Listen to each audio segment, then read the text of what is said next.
I've never, ever woken up not wanting to go to work, ever. And that's pretty amazing, right? How many people can say that?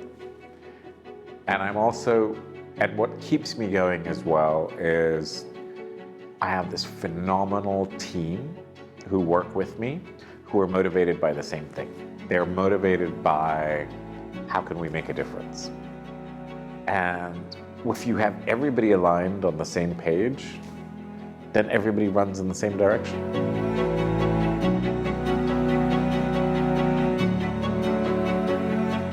Gaurav, I'm so happy having you here. Thank you for coming. Thank you for having me.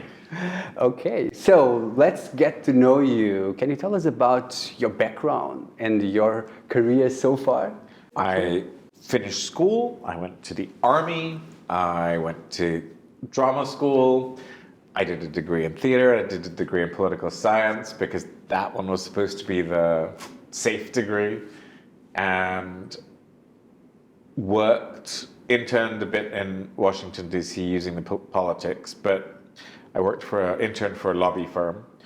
But then this opportunity came up in Singapore, and I thought I would try it for 6 months and then go back to the US.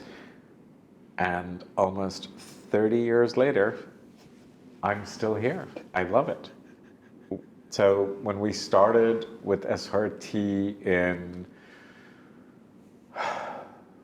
almost 30 years ago, there were 2-3 people, and we had tons of fun. And it's just grown and grown and grown. And the adrenaline rush for all of us is the work we do is transforming the cultural landscape of a country. And I mean, it sounds a little over the top, but it is literally that. Singapore's 50 years old. Our company is 30 years old. So we're growing up with a country. And the type of shows we do, not just SRT, but not just Singapore Repertory Theatre, but the arts industry, we are shaping the cultural landscape of a country. I mean, you can't get a bigger adrenaline rush than that.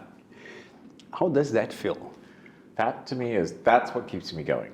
So I'm lucky from 2 points of view. One, I've never, ever woken up not wanting to go to work, ever. And that's pretty amazing, right? How many people can say that? And what keeps me going as well is I have this phenomenal team who work with me who are motivated by the same thing. They're motivated by how can we make a difference?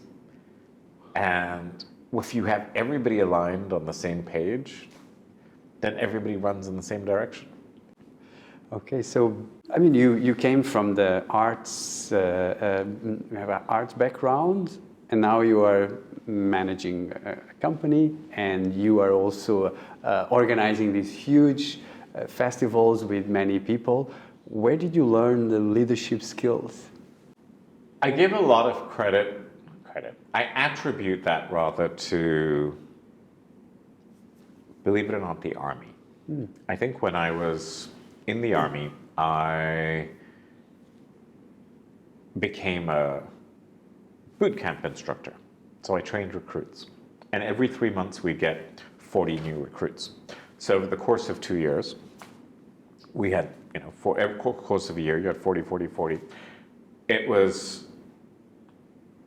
And I remember starting,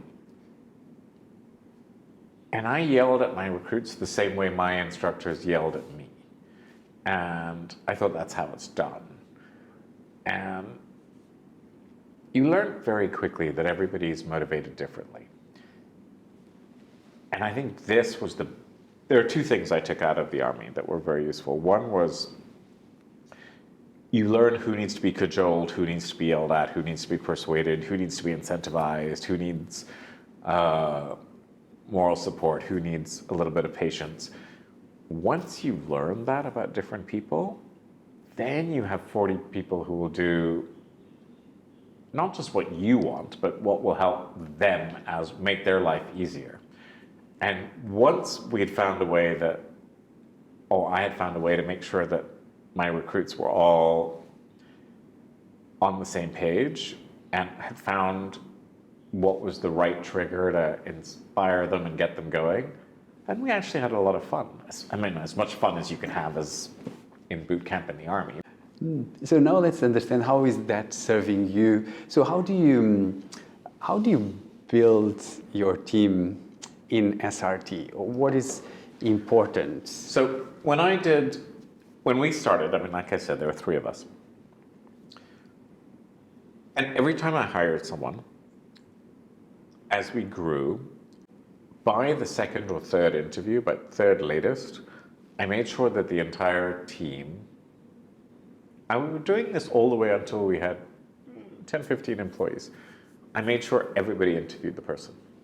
So we'd put them in a room and they could ask anything they want. I mean, if you were the poor candidate, I mean, talk about terrifying, right? You've already done an interview with me, you've done an interview with, you've probably done a 2nd round with someone else. And then your 3rd round is, you've got 10 people in the room. But I learned that the majority of those 10 did not ask anything. But what I was trying to do is make sure that they took ownership of the hire.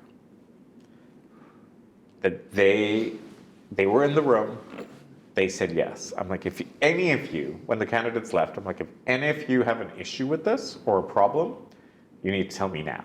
Because if this person joins, you signed off on it. You have to make it work. And I really, really think that made a difference. I don't know if other people do that, but it really worked for us. And I think it got rid of, we have no politics in the office. We have, everyone's running in the same direction. Everyone's trying to achieve the same thing. Everyone has this greater vision. Everyone has the immediate vision for the company.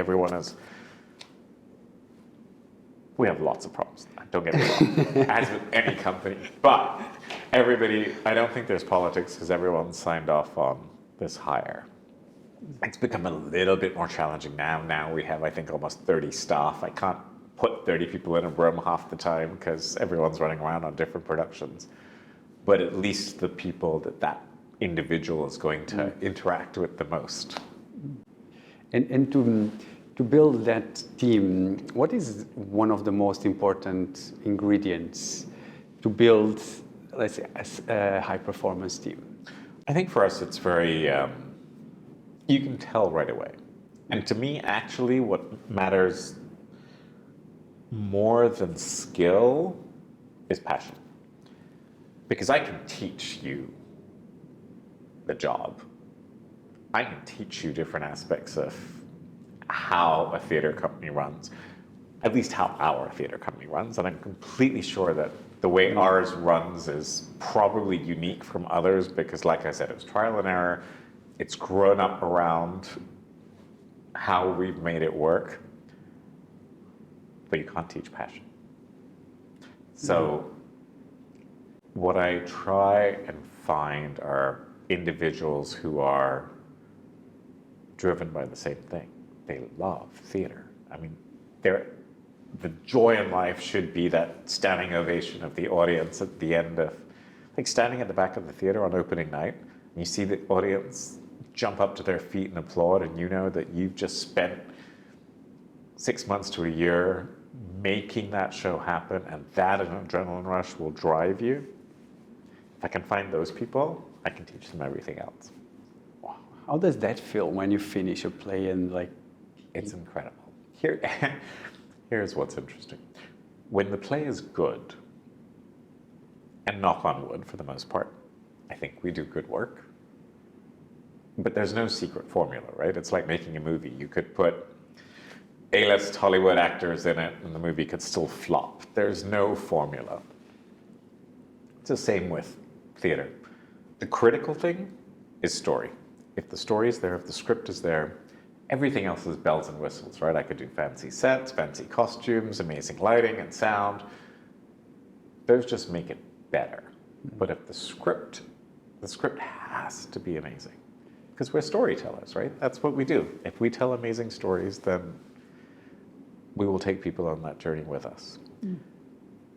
on opening night. If it goes well, it's the greatest feeling on earth. And when it doesn't, it's heartbreaking because it's very hard to fix at that juncture. And then you just have to suck it up that for the next 3 to 4 weeks. And the challenge, we try, obviously, everyone in the industry tries to not let that happen, but I've always operated on the basis that if you have a hit, it's a hit on the street. Again, we're a very young country, and we're building up audience. Like previous 2 generations were busy building a country. They never came to the theater. So now it's the 3rd generation of Singaporeans who are coming and bringing their children to our kids' shows. It's very important that we as an industry work together to create good work, because that first experience, if they have a good time, they're going to buy a ticket to the other theater company's performance the following week, and so on, and become arts lovers. If their first experience is terrible, they're never coming back. No pressure. So now I'm curious, like, okay, whenever happens, how you, as the director, how do you manage the next 3 weeks with the team, managing the emotions and also the attitude and expectations of people? How do you manage that? I think I'm a very good listener. So I'm sure this applies across different industries, but obviously in the arts you have egos, you have creative people, it's not all left brain people at all. And I find, so my job is to choose the shows, choose the actors, choose the directors. And the creative team. Once I've done that with the team and we've put the team in place, then the show really becomes the director's responsibility, and he or she is the one who is with everybody every day. The most stressful part of the job is Tech Week, which is the week before we open, right? We've moved from the rehearsal room into the theater, and that's where it becomes really the terrain of the lighting designer, the sound designer, the set designer, to make the physical production happen. It is the most stressful part of the whole process. I personally cannot do any of those things, right? I can't do the lighting design or the set design, but what I can do is be present. And just by being in the theater and sitting close to the director, I get to be a sounding board for them. If they need an opinion, if they need to vent, if they're upset about something, it's better that they yell at me than yell at somebody else. And I've done this for 30 years. I mean, I don't take it personally. I know that this is a stressful week. And I think that's how, knowing when to take someone out for a cigarette or take someone out for a drink or releasing the pressure at certain points. I think I'm good at that. I think I've learned how to help people, and I try not to. And I wasn't always like this, right? I mean, when I was 20, this was one of the most stressful things, right? I mean, if the light wasn't rigged in time, I was livid. I was like, we gave you schedule, it had to happen. I think as you get older, as much as I believe what we do is super important, and I actually think COVID has helped the arts, because in lockdown, people realized music played a big part in their lives. Netflix played a big, where did all those Netflix people come from? I mean, art is a big part of everyone's life, and I think there's a greater appreciation for it. So it's actually a good thing that's come out of COVID. And obviously when you work in the industry, you think, this is the most important thing. But I think with age, we're putting on a show. It's not rocket science. No one's going to die. But let's keep things in perspective. So it is important, but it is not brain surgery. So knowing that and being there for the team, and with experience, you also know if someone's messed up and it is jeopardizing the production, you know when it's carelessness versus a real mistake, and whether that person, you need to get rid of that person because they're sloppy or, it's stressful. These things happen. No one's perfect. So sometimes they need to hear that rather than be yelled at. So I think that's just experience. I love what you said. I love so it looks like it's about, you learn also to manage better your emotions, not to react to the situations. But what I like the most is it's about sometimes just about being present. Yeah. It's just being present and observe what's happening and staying present and know when to talk, when to listen, when to take someone for a coffee or I really like that. And the other thing, the secret formula. Now comes the secret formula. The secret formula to making it all go smoothly and to build, because like I said, it's a village. You bring 100 people together, 100 very different, very creative, secret formula is food. People think I'm saying this flippantly and as a joke, but we have the advantage in Singapore of incredible cuisine that doesn't have to cost a lot. I mean, feeding 100 people is a very expensive proposition for anybody, especially an arts organization. But if you can take everyone to a hawker center or equivalent at the end of the week after rehearsals, and everyone has a glass of wine or a beer and is eating and bonding, that makes the world difference. And when we bring in actors from around the world, they love that. And they become ambassadors for us. They go around, they go back to their home countries, and that's what they talk about. We had the best time in Singapore. The food was incredible. SRT's hospitality was incredible. You've got to go and work for them. So it's food. That's the secret formula. Now a question that comes to my mind is, so there's all this talent. So when sometimes you're doing auditions, you see hundreds of people. How do you spot talent? Here's the thing I tell people all the time, and I think this is exactly the same as a job interview. You are forming your opinion of that person in the first 30 seconds. When they walk in the door,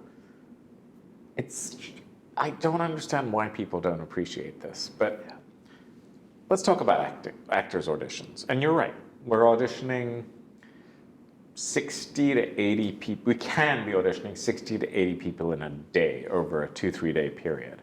How are you going to remember 150 people, right? You're not. We do because obviously we film the auditions, we write copious notes, I have an amazing team, I have a phenomenal production manager who will be like, when I'm like,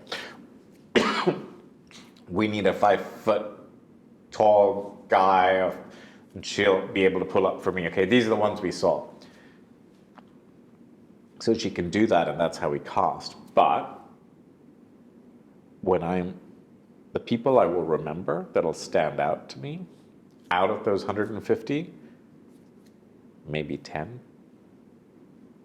10 I will remember vividly because A, how they walked into the room, the impression they made between the door and the center of the room makes a world of difference. If they come in, they're slouching, they flop, they have to put their bag on the floor, they need a sip of water, they'll fumble, they'll ask, I'm like, couldn't you not have had that sip of water just before you walked in? Couldn't you put your bag somewhere else so that you actually come in and make an impact? But it's presence, right? I mean, we all know this. We all do this. We all interview people for jobs. It's just exactly the same as a job interview. If someone comes in, they make an impression in the first 30 seconds. It's a wonderful thing that happens is when you don't like the first 30 seconds, but then they blow you away anyway. That is amazing. But how often does that actually happen, right? You kind of... It does. Then suddenly someone will deliver this incredible monologue and you'll be like, oh. Or they'll sing magnificently and you'll be like, oh, wow, okay. But that person had to work harder to win you over. But so much of what we do is about charisma. It's not talent. Talent is there. Obviously, talent matters. Talent is what separates your top 10%. But charisma, you can tell right away.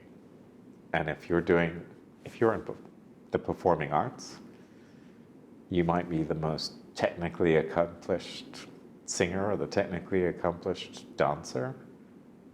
The ones that rise above are the ones with charisma. And you can tell that right away. And you can't, sadly, you can't learn that. I don't think. I don't know what you think. Can you learn charisma? You should tell me. Because if you could teach that, oh my God. You can make a lot of money if you can teach charisma. Between charisma and talent, can it be developed? It's an interesting question. It is, right? So talent can be taught. Yeah. Right? I mean, you're not born playing a piano. You practice like hell to be an amazing pianist. But what makes those incredible, the pianists that you remember, what makes them special? Because they are still playing the same number of keys. They're still playing the same score that was performed 100 years ago. Good. Okay, so we're coming to the end of our conversation. What is a question that no one asks you, but you would love to answer? One of the things that I wish more people would ask me is, should I go into this profession? Because my answer would be no. It's a terrible, terrible industry to go into. The hours are bad. The pay is low. It's very hard to have a personal life. It's stressful. You deal with difficult people. Honestly, there are much easier ways to make money and make a living. And I think some people have realized that with COVID, which is why they're not coming back to the industry. And I wish more people would ask me that so that I could tell them that. Don't go into the arts unless you are 110% all in, and it is the thing that gets you out of bed, and it is the thing that motivates you, and being part of that production is the most important thing in your life, and everything else can wait. And if that's how you operate, then, oh my God, we would love to have you. But there are too many kids who, I want to be an actor. How hard could it be? And it's, So I would actually tell most people, do not go into this profession unless this is the thing that floats your boat more than anything else in the world. Now, I do believe in paying your dues, and I think when you're young, you have to slog. And it is everything I just said. You cannot have a life. But one of the things we are all working towards, and I think this is the lesson from COVID, we also have to find a balance. There has to be why should it be that you have no life? I think we have to find a balance of making sure that it's a job, right? You rehearse 8 hours a day, and then you do the other things in your life that bring you pleasure. It can't be an all end and all, be all and end all. I say that, I want it to be. I have operated like that for 30 years. But even now, but I feel like now, 30 years later, I can say, okay, I don't need to be like that anymore. But it is the mindset. I think the point more than anything else is it's very hard work. And unless you're willing to give it your all, much easier ways to make a living. Wow. Good. So we're coming to an end. I think it's been an absolute pleasure, this conversation. I'm fascinated. Thank you for taking us through the world of arts. But I think I was very inspired. For me, the way you bring people with you in order to achieve something which is a play, the success of a play, about being present, understand what drives people, and treat every person differently, and bring the group together. It's fantastic, and food. Yeah. So and it's been amazing, you dedicating 30 years of your life to this, to the theater and to the arts, and just keep inspiring and keep bringing more magic. Thank you for having me. It has been a journey. It's been fun, and I still love it, and I love what I do. So thank you for giving me this platform, and please come and see more Singapore Repertory Theatre shows.